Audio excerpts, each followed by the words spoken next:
श्रावस्ती के दक्षिण में एक बड़ी नदी है जिसके तट पर 500 घरों का एक पुरवा था।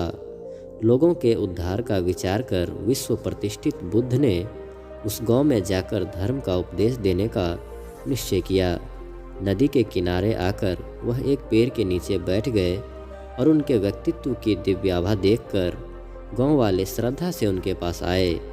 किंतु जब उन्होंने उपदेश देना आरंभ किया तो किसी ने उनका विश्वास नहीं किया। विश्व प्रतिष्ठित बुद्ध ने श्रावस्ती से आने के बाद सारिपुत्र को भगवत को देखने और उनका धर्मोपदेश सुनने की इच्छा हुई। जब वह नदी के पास पहुंचा, जहां पानी गहरा और बहाव तेज था, वह अपने आप से बोला, यह धारा मुझे रोक नहीं सकती, मैं जाकर भगवत से मिलूंगा। और उसने पानी पर पैर रखे तो उसके पैरों के नीचे पाषाण शिला सा सख्त हो गया। जब वह धारा के बीचों बीच पहुंचा, जहां लहरें तेज थीं, सारिपुत्र का हृदय बैठने लगा।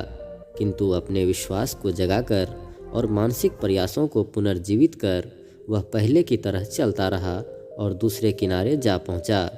गांव के लोग सारिपुत्र को देखकर बहुत चकित हुए और उन्होंने पूछा कि पुल या नाव न होने पर भी उसने नदी कैसे पार की। और सारिपुत्र ने उत्तर दिया, बुद्ध की आवाज़ न सुनने तक मैं अज्ञान में जीता था। चूँकि मैं मुक्ति का सिद्धांत सुनने को व्याकुल था, इसलिए मैंने नदी पार की और अपने विश्वास के कारण उसके अशांत जल पर चलकर आया। केवल विश्वास ने मुझे ऐसा करने की क्षमता प्रदान की और अब मैं यहाँ गुरु की आनंदमय उपस्थिति में आ गया हूँ। विश्व प्रतिष्ठित बुद्ध ने कहा, सारिपुत्र, तुमने ठीक कहा। केवल तुम्हारे जैसा विश्वास ही जगत के प्रवसन के गहरे मुंह फैलाए भंवर से बचा सकता है और मनुष्यों को सूखे पैर दूसरे किनारे पहुंचा सकता है। और भगवत ने गांव वालों को दुखों को जीतने में निरंतर आगे बढ़ने और बंधनों को तोड़ देने की आवश्यकता के बारे में बताया, जिससे सांसारिकता की नदी पार कर मृत्यु से मुक्ति पाई जा सके।